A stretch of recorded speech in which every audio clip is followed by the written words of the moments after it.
Special shout out to Mystery Ed, or Mr. Ed. A horse is a horse, of course, and I am Mr. Ed. Yes, Mr. Ed unfortunately doesn't make videos for the YouTube, but he's a steadfast, loyal commentator. He's well known in the area around Fort Bidwell, where Captain Jack held off the 7th Army or something back in the days of the Modoc War. I remember I was fascinated by Native Americans when I was a kid, as most kids were growing up at the time I grew up. And the Modocs were wonderful. They managed to kill the only general ever killed in action in the US Army. I don't know if that means all theatres, but definitely in the USA, the only general ever killed was killed in the Modoc War, which the poor old Modocs didn't win. Yes, so dear Mr. Ed, out near Fort Bidwell, there's a suburb out in the outer reaches of Sydney, one of the worst, rottenest, drug addict, no good, sick women have 17 kids by 17 different fathers, the type, in a little suburb called Bidwell. So they make you feel at home, Ed, eh? And what a lot of people don't know is that Ed is also a champion pumpkin farmer. Yes, he wins every year at the Bidwell Fete. Okay, get on with it, boy. Here we go, Eddie. Ed Wood Jr., your favourite director and your favourite worst movie of all time. I don't think it is. I think Robot Monster is worse. I think that's also an Ed Wood Jr. film. Yes, it is. I saw Plan 9 from Outer Space and Robot Monster as a double back in the late 60s, and at a midnight showing. And oh my God, why I think Robot Monster's even better is that they haven't got anyone even vaguely interesting in it at all. There's nothing. All it is a guy with a fishbowl on his head and sort of like a deep sea diving outfit, and with sort of like a gorilla suit. It's just a guy in a gorilla suit with a fishbowl on his head with a couple of TV antennas stuck on it. And this is the truth. It was actually filmed in his neighbour's backyard, and at one stage, if you look closely, you can actually see up in the back where the fence is. You can actually see his neighbour looking over the fence for you. Robot Monster, Ed, shits on Plan 9, but they haven't made a trading card set of Robot Monster. Why not? The wonderful Drew Friedman, this guy, 36 trading cards. This guy, man, he's so good.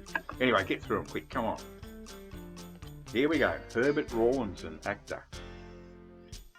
Dolores Fuller, actress. I think it's his wife in real life. Yes, it was. Steve Reeves. Yes. Don Nagel, the funny guy in the film. The only thing funny about him is his stupid face. Man, she's trying to drive me bonkers. Valda Hansen. Oh yeah, baby. Get down, boogie. If I still could, I would, but I can't. Lance Fuller, the love interest. Actually, the guy that financed this film. Believe it or not, this was financed by some religious organisation. They didn't know what it was about. Planned them. And yeah, that's true. And I forget which type of religion, but America had their religions, so it could be anything. But I think this is actually the son. I know one of these actors was actually the son of the financiers, and that's why he got a role in the film. Tom Keane, cowboy actor. Oh, sorry, I took the end of his nose off. Theodora Thurman, model and weather girl. Oh, yeah, baby. Carl Anthony, actor. That's stretching it. Charlotte Austin. I don't even remember her in the film. Actress. She's got me bluffed. Here's another one. Norma McCartney. Hey guys. Hot, huh? Yeah, hands off. She's mine. That's actually Ed Wood's wife. But I think maybe just in the movie. Hang on. No, Norma McCartney married very briefly to Ed Wood. She appeared as Edie, the stewardess in Plan 9 from Outer State. Project She also helped the funds. The marriage collapsed almost immediately, repeatedly due to Norma's horrified reaction to her husband's transvestism.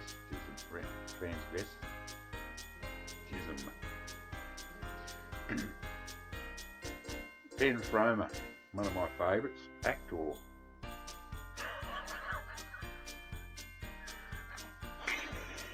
Lyle Talbot, this guy's sunk to the depths appearing in this. He usually appeared in Superman and all those TV shows in the 50s, but he actually was in a lot of B movies in the 40s, and he was quite good. He sunk to the lowest levels there. Criswell, philosopher. Actually more like an effeminate charlatan, if you ask me. Dino Fantini, Fonzie. It's a Fonz. Dino Fantini. Love his hair. Mona McKinnon, yeah, she's a cutie. I think I've seen her and others. Yeah, she was in Jailbait, which is a bloody good one too. And Bride of the Monster. And Misa of Lost Women. Good girl. Dr. Tom Mason, chiropractor. More about him in a second. Gregory Walcott, actor. Hey, good looking. What you got cooking? Conrad Brooks, what a hunky story. Timothy Farrell. Don't like people with those moustaches. They just give me the bloody crease. Dudley Manlove. Yes. He is. Oh, the announcer. Yes, Dudley Manlove. Oh, God. Oh, my God. Paul Marco's an actor, too. Did you know that? Did you really? Yeah, I bet you didn't know that. I bet you didn't know Paul Marco's an actor. Joanna Lee's an actress and a writer.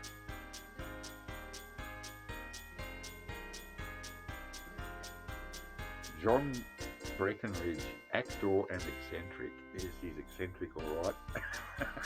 That's one way of putting it.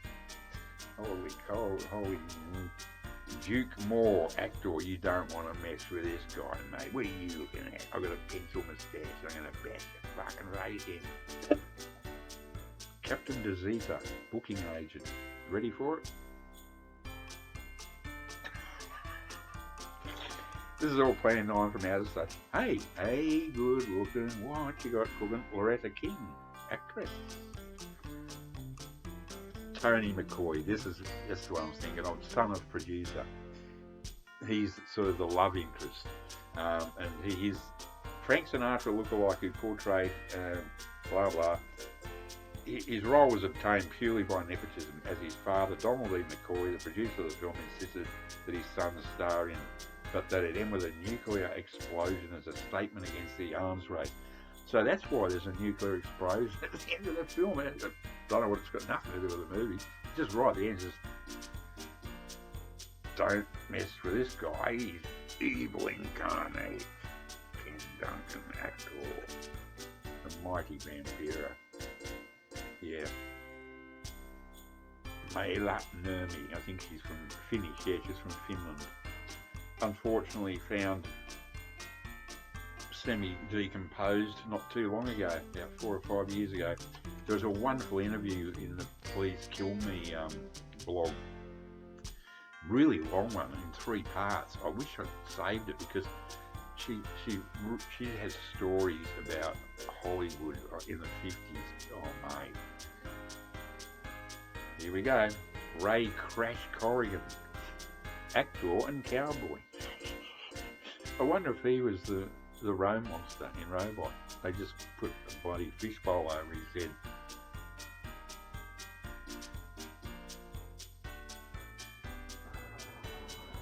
No.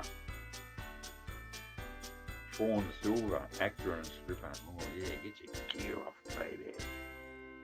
hurry up, them little day, get them off. Get them off. So I can get off. I can add one to this. Tor Johnson, actor and wrestler. What they didn't put there was pederast at the end of it. All he does is just walk on set right towards the camera going, Tor want, something like that anyway, Tor want. That's what those poor little kids in India would have seen as he came stinking of sweat into their dirty little bungalow out in the bush. Tor want. Anyway, I can't get Steve, he's been dead forever and a day. Bela Lugosi, who died before, was it before the end of this film?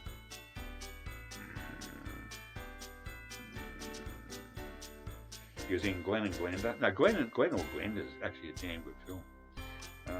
It's about the closest thing to a proper movie Ed Wood made. It's just him as Glenn and Glenda.